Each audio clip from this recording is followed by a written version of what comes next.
This cool down will take you about 5 minutes, and all you need is a mat and a little bit of open space. We're gonna start with some lying leg crossovers. So you're gonna lie down on the ground in a T formation. I do have limited space here in my New York City apartment, so I do have to get a little bit creative, and you might as well, that's fine. So you're in a T, shoulders should be pinned to the ground, more or less. You're gonna bring one leg up towards the sky, cross it over the body towards the opposite side, keep the shoulder down, bring it back up, and bring it down. Switch to the other side, bring the other leg up, cross it over. Again, keep that opposite shoulder down towards the ground. So don't worry about where your foot goes. It might touch the ground, it might not. Mine currently is not, that's fine. Every day might be a little bit different. Each side might be a little bit different. Make sure you're breathing while you're doing this. Keeping that same deep, intentional inhales and exhales that you've had throughout your warm-up and your workout. And go ahead and get about 5 of these per side, or 10 total. Again, try to keep the shoulders down. What this does is it makes sure that the twist is happening in the mid-back or the thoracic spine versus the low back or the lumbar spine. The low back is not an area that we want to be twisting in, so we want to keep it in that mid-back range. Next, we're going to move into some adductor rock backs.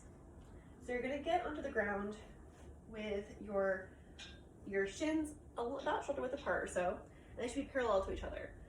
So your feet are right behind your knees. And then you're bringing one leg out to the side like so, straight. And then you're gonna sit your hips back, using your palms to keep you in place, and rock forward. And inhale here, exhale back, inhale forward. And you do about 10 reps per side. When it comes to cool downs, the reps are a little bit more loose than it is in a workout. And again, don't worry about how far you get. It really isn't about that. It's about moving within your own body's limits, which again might change every day. But you'll feel the stretch in the inner thigh, or the adductors, as they're called, the groin, and the hamstrings in the back of the thigh. Again, making sure that you're breathing deeply throughout. And then you'll switch sides. I'll turn this way for a different angle.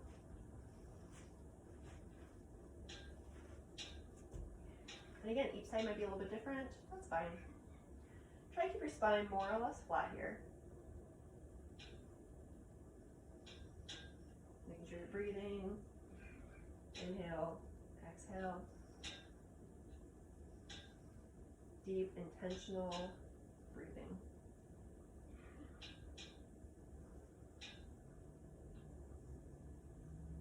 Keep your chin just a little bit tucked here too, so you have a nice long neck versus looking up like this. There's no need.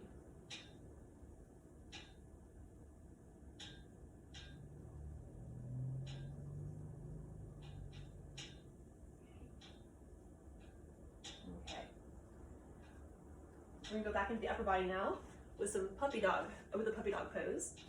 You're gonna bring your knees right below your hips. Then you're gonna walk your hands out pretty far in front of you, looking towards the horizon as you bring your chest down towards the ground. So in this case, your hips should be directly up in the air, butt sticking up. Looking straight forward, and then trying to breathe here for 5 breaths. I will admit, it's a lot harder to breathe here than most places, but do your best.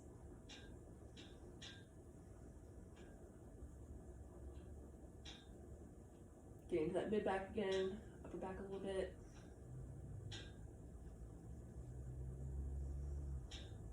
And then walk it back. And we're gonna move now into our final pose of the day, a resting pose. My preferred resting pose for myself and for most of my clients is a child's pose, which you may or may not have done in yoga in the past. If you have a different preference of a resting pose, such as Savasana, which is the traditional yoga resting pose, or just one that feels better for you, please feel free to sub that in instead. But do take one, and I'll explain why. So you bring your toes together and your knees out wide, and then the hips are gonna go back towards your heels. And there's 3 options for this child's pose. The traditional option is to walk your palms out pretty far in front of you, and then the rest of the forehead right there on the mat. That's your first option. Second option is to create a little pillow by stacking your forearms and resting your head there. And your third option is to bring your elbows out in front, palms back onto your shoulder blades, head on the floor.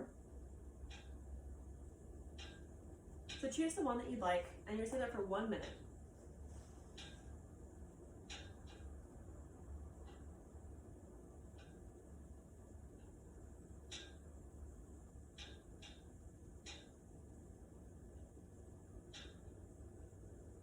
Now, while you're in your resting pose, there are a few things that I want to bring up and remind you of. This is the last thing you're gonna be doing in your workout. This is the final transition from the workout back into everyday life. So all before this, you've been working really hard, you've been contracting, you've been lengthening, your muscles have been working. That's done now. We're finished. In the child's pose, let the ground support you. You don't need to be tight anymore. Try to do the best you can to let it go, which is a practice that takes time. It's also the point in the workout where we're gonna stop with the very deep, intentional inhales and exhales.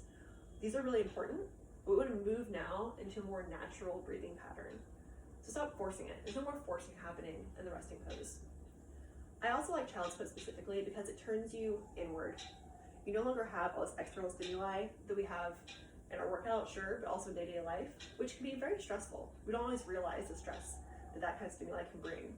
So it's turning inward. We're bringing a little bit of darkness, a little bit of internal something, I'm not sure the word is there. It's a little bit fetal, right? So it's gonna be very comforting for that reason. We wanna feel that comfort, we wanna feel safe. It's actually very important. And the other reason is I like how it opens up our belly for breathing. Because it's facing the ground, we have a little bit of privacy, gravity's helping us, and for once we have a chance to get a really deep, big belly breath naturally without forcing it.